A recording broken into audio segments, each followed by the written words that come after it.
Board. Share screen. Please.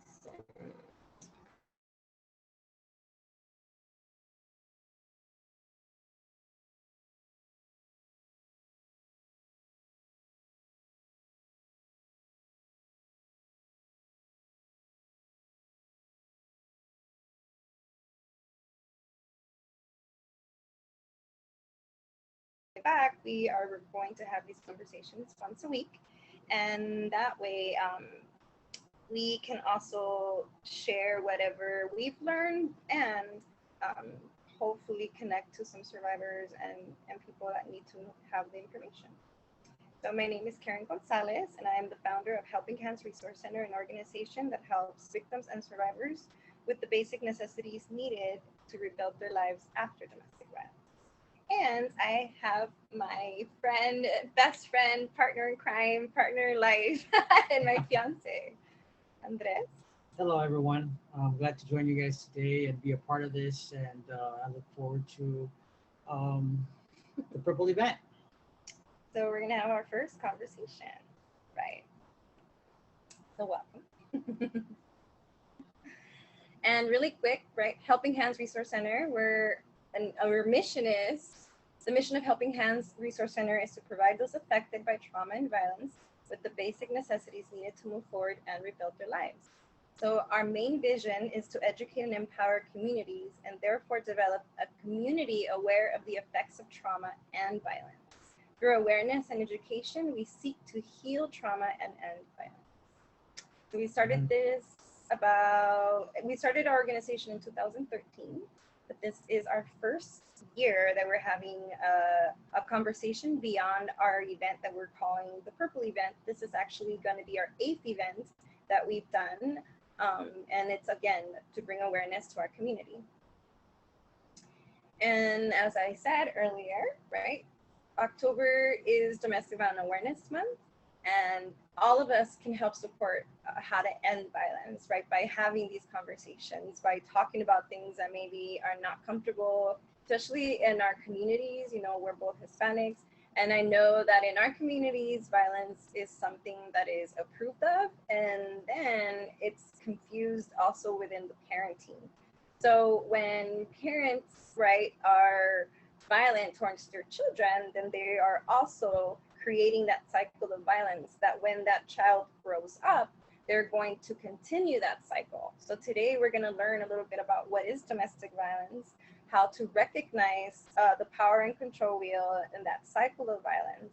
And we'll also look at a few red flags that maybe we have never taken the time to look or even thought about a red flag, but it's also a good way for us just to be aware that those are tendencies of someone that can be abusive. Any questions so far? Or thoughts, comments? Thoughts, questions, comments, concerns, rebuttals. um, red flags, red flags. I think for me is something that I think is overlooked a lot. Um, we don't see them as a red flag. We see them as probably usually characteristics or behavioral issues. But a red flag is really saying you need to really consider the gravity of the situation, because this is a red flag, and this could be something that can adversely affect the relationship that you have with that person. That's true. And if you ignore these red flags, you can put yourself in a domestic violence situation that you could have avoided. And so it's important to talk about what some of those red flags are, so you don't end up uh, maybe even having a baby or getting married to a partner before they can get help if they have tendencies to be violent. That's true. And so really it's really about educating not just both sides, because I know a lot of times females looks like they're the ones that are the victims, but a lot of times men are the victims. Oh yes, it's both. And but the difference is that they don't speak out as much as It's women. true. And I know what it's like to be a victim of domestic violence. And so yeah, so the red flags are a very important topic to cover. Again, right? Domestic violence, education. Why is that important? Because learning about domestic violence helps us understand the real dangers that live within that relationship. And what that means is that you can die from violence.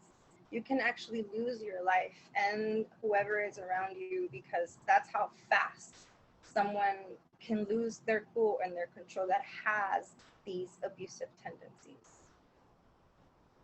And again, my name is Karen Gonzalez. I am a domestic violence advocate and sorry, and a trauma-informed educator. I've been doing this since I was a survivor as well, and I didn't know any of these things when I was going through my own domestic violence situation, and it was a sad reality when I say, right, that it's something that it's acceptable in our communities. So if I think that that's normal, then I'm going to normalize and accept the way that someone treats me or the way that I treat this person, right? And that is what makes it unhealthy.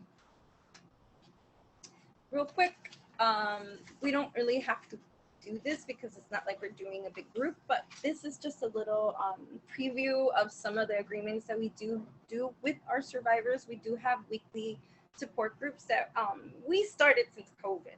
So our numbers have quadrupled because of COVID. You know, no one was ready for what was about to come.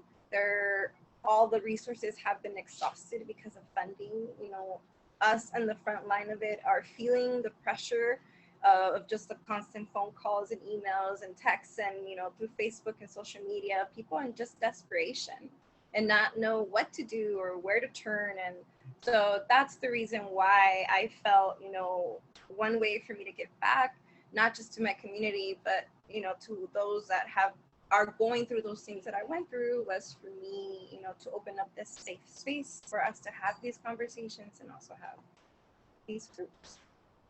So do you agree with these agreements? I'm not going to read through them, but Right. I agree with the agreements. You have to have a safe place where you can share, and if there is someone that doesn't agree with those agreements, then it's not a safe place to share, bottom line, because you know it's what's going to be shared should stay there. It shouldn't be shared with anybody else, and if you do for some reason share it with somebody else, you're violating that person's trust. True. And you know that's not a good thing. Mm-hmm. So yeah, thank you. I agree as well. All right, so what is domestic violence? Domestic violence is a pattern of abusive and threatening actions used to exert power and control over an intimate dating partner or spouse. These are different forms of violence that can be seen. Of course, we always think of like bruises, physical violence, but there are other ways that you can be a victim of domestic violence, which there's sexual violence, threats and intimidation, stalking, emotional, psychological, financial control, and also spiritual. And when we start to think about all the different ways that someone can be abused, it's mind-blowing, right? Because when you think about spiritual, what does that mean? It means that someone makes fun of your faith, they don't allow you to go to your church, or you get physically violated right before you leave so that you don't leave. So that's a way that spiritual abuse happens, right? When we think about financial, is having total control of finances or not sharing or not saying anything. So then you become codependent, and then so on and so on. So yes. You know, spiritual abuse is one of the ones that I never really thought of. The financial one, yeah, you know, that it was kind of like falls second place. The emotional, psychological threats, intimidation, physical and sexual violence, those are definitely probably on our radar.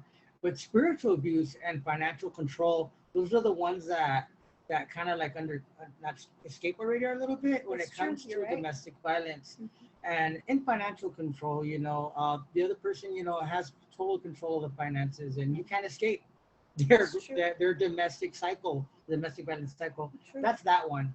The spiritual one, however, was a really surprising one for me, but it totally makes sense because it falls under the authority. Yes. The authority. Exactly. So if a police officer tells you to do something because of the authority, a teacher, someone you look up to, someone spiritual, so they'll use their spiritual position. and their authority and their Yeah. spiritual authority to manipulate you for personal gain. So that's and we've seen that, it happens. Not everyone's like that. That's in, but there is individuals out there, and you have to be aware of it. Yeah, you do. So when we think about violence, right? Violence is about power and control. So we think about it being a power and control wheel.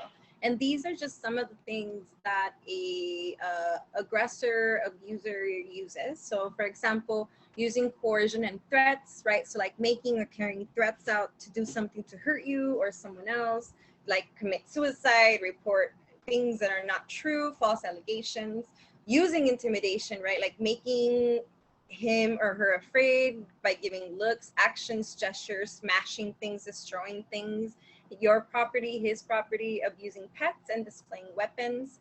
Then there's emotional abuse, putting yourself down or himself, making yourself look bad or himself, calling you out, all these things that you don't think about. You're like, what? Humiliation, making you feel guilty for wanting to also leave or end the relationship. That's a huge one why people stay, because they don't understand that they're being emotionally, abused. Using isolation, this is also a big one. So this is by using their control to isolate you from friends, family, from wherever you go, whatever you do. It's that constant checking. Where are you? What are you doing constantly? So they isolate you because they feel, again, that this power and control is being released, right? So that's what violence falls under, that it is power and control being exerted against somebody else as well. Minimizing and denying. One of the things that I never really tied into until just now is that violence as being power and in control is also something that is used in mixed martial arts, in fighting. And when I think about, for example, one of the most popular platforms is the UFC. And in the UFC, that's how the judges take score or who wins the fight at the end of the fight, is who exerted the most power, which is significant strikes, and who controlled the fight. When you're in a relationship with a person, you shouldn't feel like you're in a ring. No. You shouldn't feel like you're in a cage. True. And you're both fighting for power and control. True. That is not the type of relationship. Those are two opposition. It's one guy trying to beat up the other, so that's not the type of relation. You realize that when you're in the situation, that you're in a trap, you're in a cage, and it's like, that's crazy that I just kind of made that connection with mixed martial arts, or not mixed martial arts, but yeah, the way you saw cage fighting. Yep.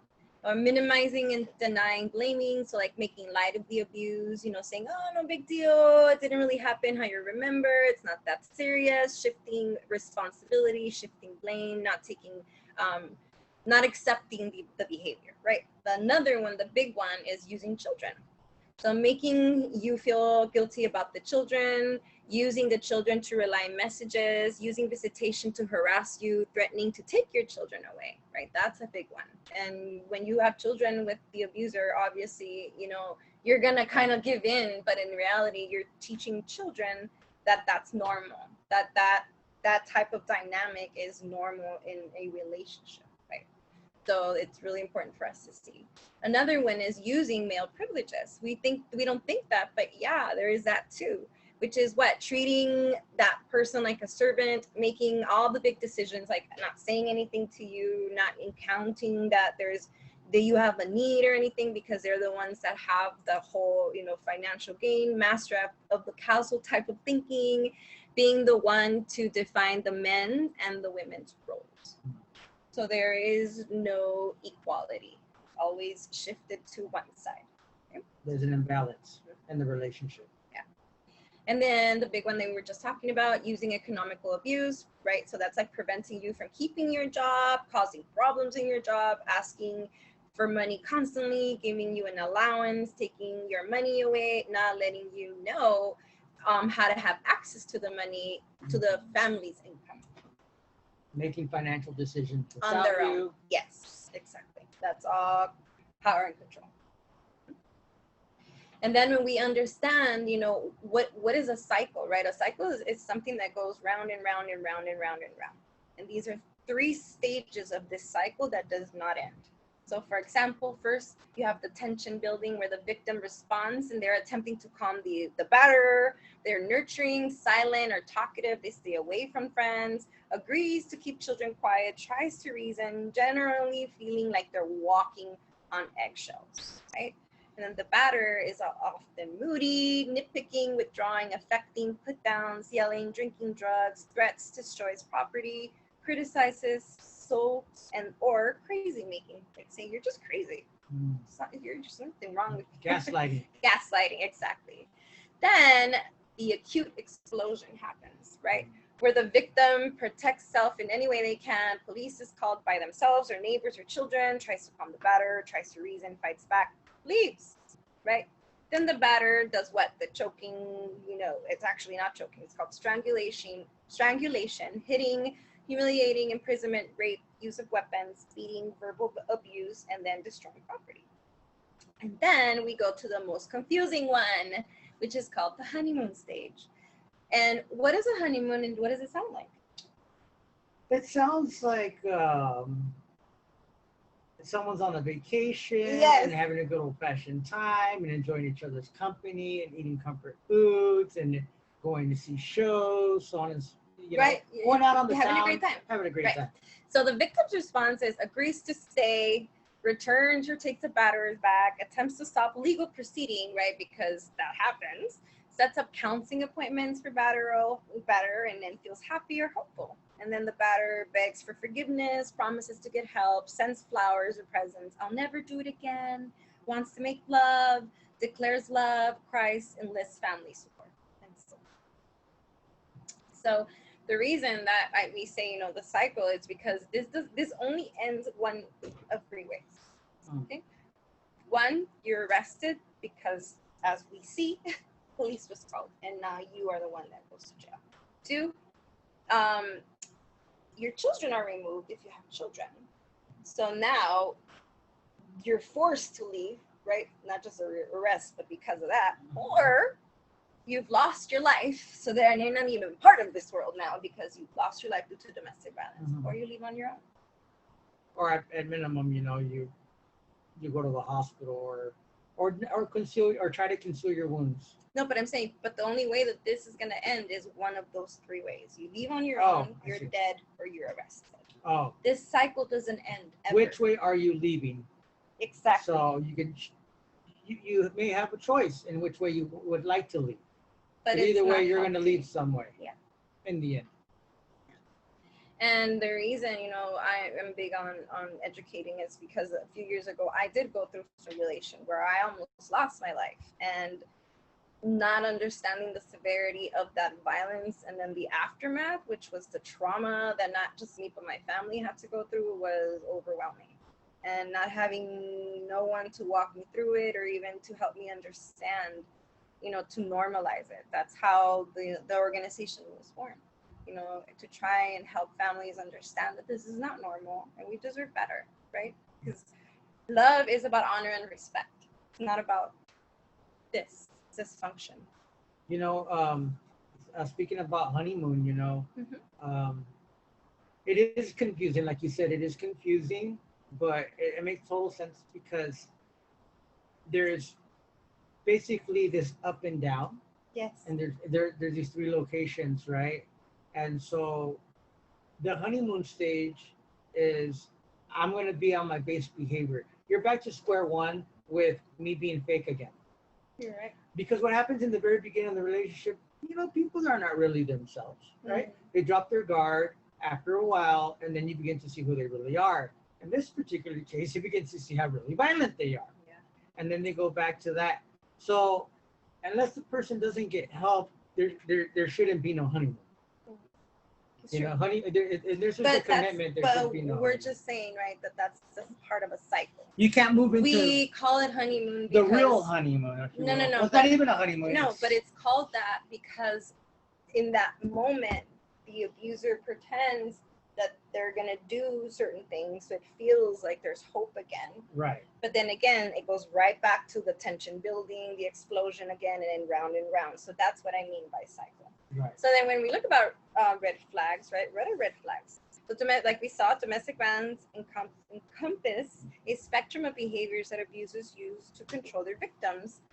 Ow. The following list includes warning signs that someone may be abusive. If you or a friend experiences these behaviors from a partner, remember that it's not your fault and that there are advocates waiting to help. So we're going to see what it is. Red flags. So I'm not going to read all of them, but I'll go through like the ones. Actually, I want to ask you, which ones jump to you? If you can pick 3 that from this list. From this list, Yes. let's see. Well, the jealousy one is kind of a given, I think. Let me see if we can No, I talk want about to something find more, something that something that you're like, oh, that is probably overlooked mostly. or maybe that you didn't think was fun. Ooh, does not honor your boundaries. Mm. You know, like how many times have I told you that I don't like that, or that this bothers me? Yeah. You know, whatever it might be. Those boundaries might be something as simple as, you know, can you not leave the toothpaste cap off the toothpaste? Yeah, That may be something, no. something like, hey, you know what, this is something that bothers me. 2, you know what, Yes. I don't want to be talked to this way. Yes. You know, I don't want you to talk to me this way. I don't want you to grab me this way. I don't want you to but touch me this way. But also you're talking about when someone doesn't have a voice, they don't know boundaries, so they won't even know how to say that to their partner.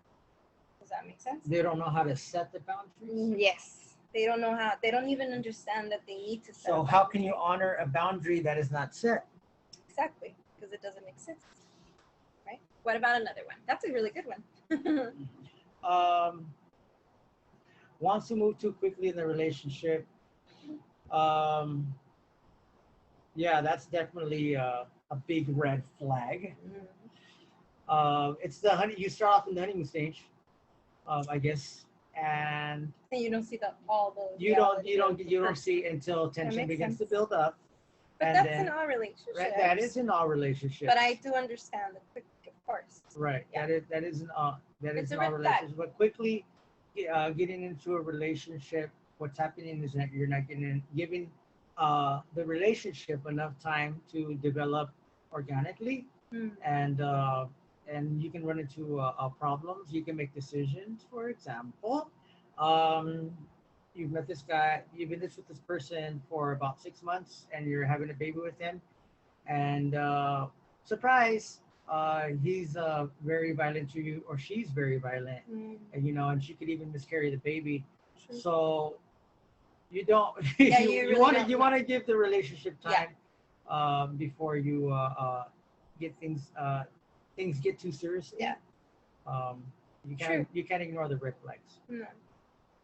All right, anything else? And a third one that has a history of abusing others. Oh, that's patterns. Abusive patterns. Yeah, abusive patterns. However, I mean, how are you going to know if the person has abusive patterns if that person's not really honest about their previous relationships? The only way for how do you find out if this person has a history of abusing others? Look at the next one. Blames the entire failure of previous relationship on his former partner. For example, my ex was totally crazy. My ex is totally crazy. Yeah, you know, her fault, his fault. Like right. I'm innocent and all, I did nothing. You know what that reminds me of? It reminds me of when people get into a car accident. I was hit. No one ever says, "Oh, I hit someone." True. No one ever says that. You're right. Know, it's I was hit. So blames the entire future relationships. You can, on others. Yeah. Instead of saying like this was my part in this relationship. There's always definitely two sides of the coin in both of the relationships. But then when there's a certain boundary that is crossed, that's a deal breaker. Then you can definitely place blame on the other person. Whether it's domestic violence, what are the deal breakers in a relationship typically? Infidelity. Domestic violence, just a lack of respect. You know, there's no more respect and there's no more trust. You know, there though that can definitely lead to Yeah. ending a relationship. So those things can be overlooked. So if you're gonna go into a relationship with another person, you have to be honest with them about the relationships that you were previously in the past, and that's some of the things that kind of helped me and Kay kind of grow together because you share your heart, even the bad things that you've done, and you can see, you know, that you learn from those things and you move on, and you don't want to definitely bring those things into this new relationship or the relationship that you want to continue to have with your significant other, and you do something about it. And a lot of times really we're really modeling the a relationship that was shown to us by usually our parents, our caregivers. And so we're modeling, and so we're really behaving in the way that we know how. So that's where the education, helping hands comes in, the purple event comes in, the whole month of October for domestic violence awareness, to educate, to say, hey, you know what, there's another way. You know, I like, for example, I don't have to spank my child. That's not, that may be a go-to for my mother, my father, maybe when I was a child, but when I was a kid, maybe. But that's not a very, that's not an effective way to raise a child. You know, my hand should be used for caring for him and loving for him, not hitting him.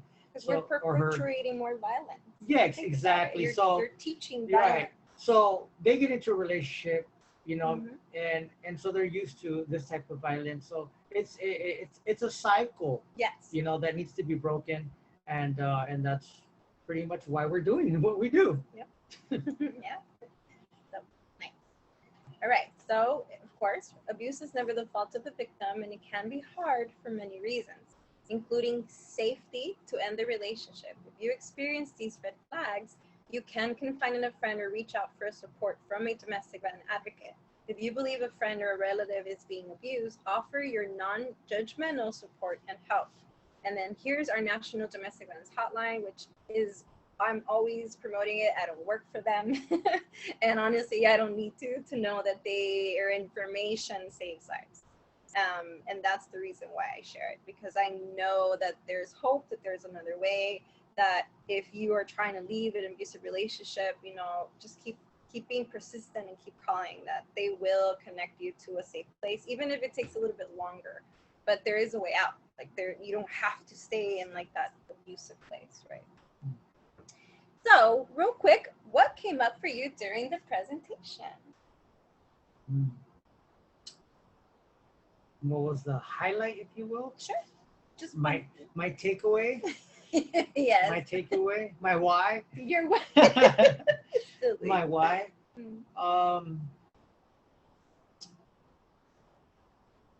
I definitely feel that the red flags probably was one of the things that you have to take with you. It's almost like a tool. It's almost like, yeah, you're right. Okay, let's talk about a red flag. What is a red flag? Okay. You're gonna use a football analogy? Well, maybe not a football analogy, but we can. I mean, a red flag. Give you a red card. You know, now we're talking soccer here. Let's think about that red. Let's think about the stop sign. It means stop. You have to stop. Yes. You have to stop. Yes.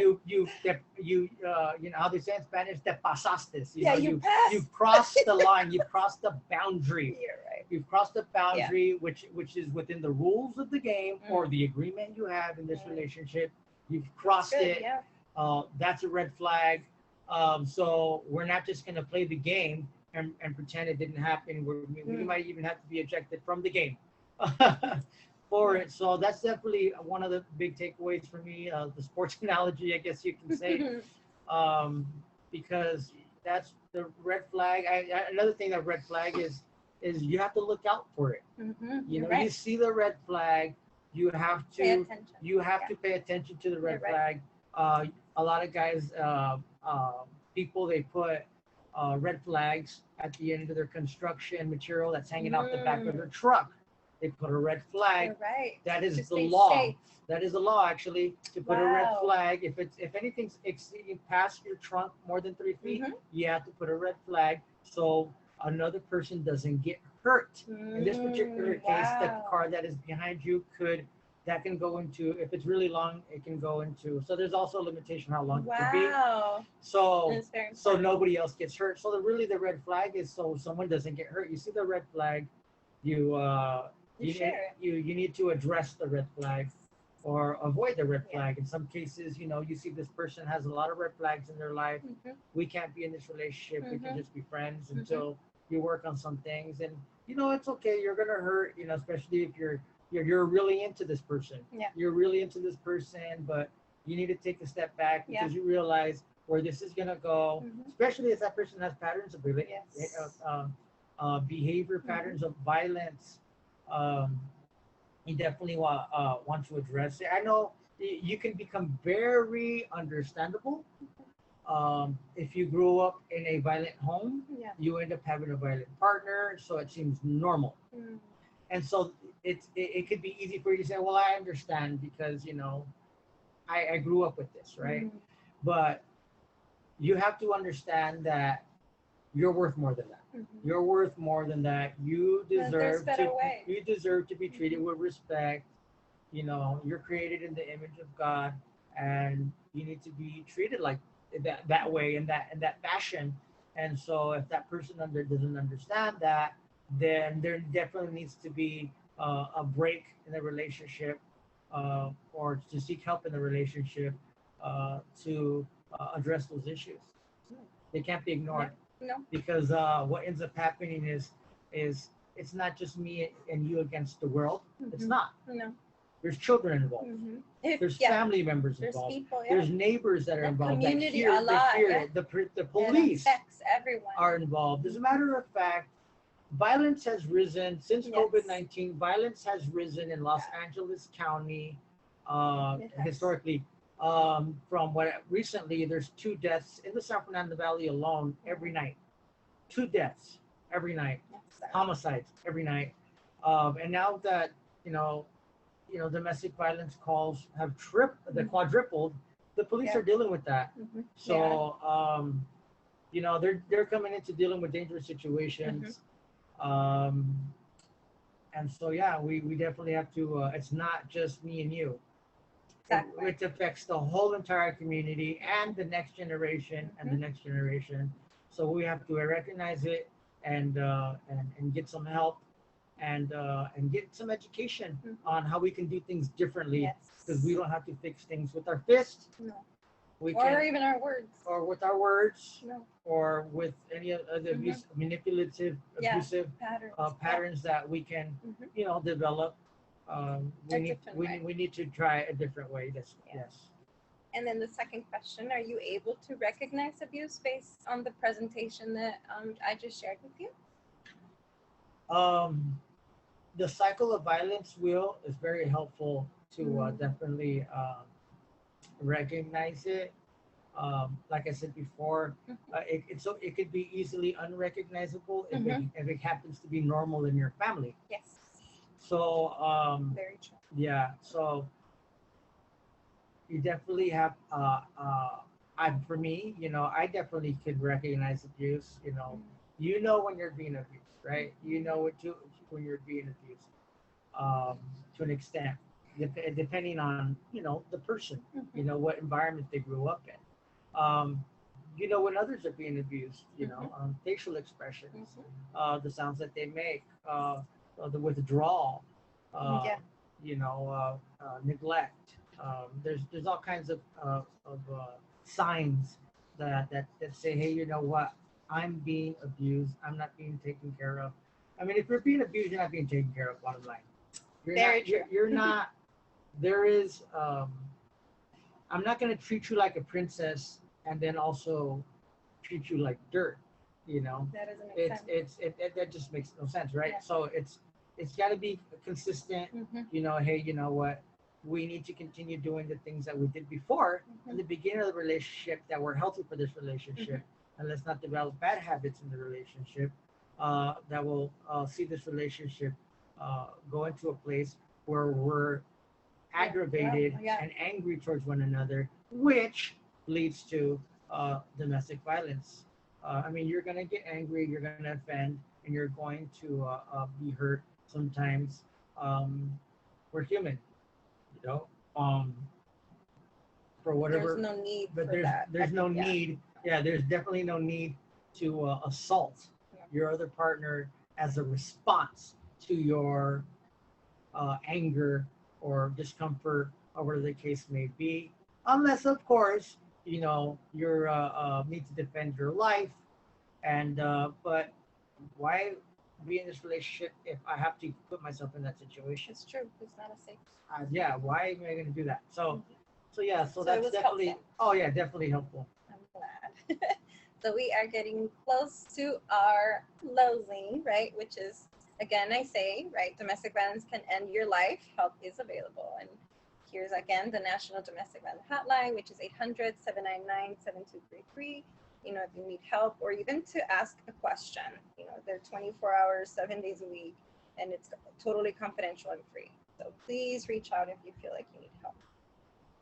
And then closing, thank you so much for your participation. Again, know that you're not alone. And the tip here is, what self-care exercise will you be using this week, especially knowing that this information is heavy, and not just for you, but for me too, you know, as the advocate and presenter, and to know that we will be doing this again next Tuesday, same time, right? And having another conversation on the next Purple event, and I'm sorry, not Purple event, Purple Conversation topics, right? So today we covered what is domestic violence, the cycle of abuse, the power and control wheel, and also the red flags. So thank you so much. And so what self-care tip would you like to share? Me, I definitely think that I'm going to keep all of my appointments that I made this week with my physicians, dentists, and you need to make a dental appointment as well. Physical. Yeah, kind of. Okay, well, yeah, I just want to take care of my, very good. the body that. And that is a very good self-care. For me, it's rest. I love that's just I need that. So till next time, thank you so much for participating, and we will see you again. Bye, everyone. Bye. Thank you, babe. We did it. Were we recording here? We're gonna see right now.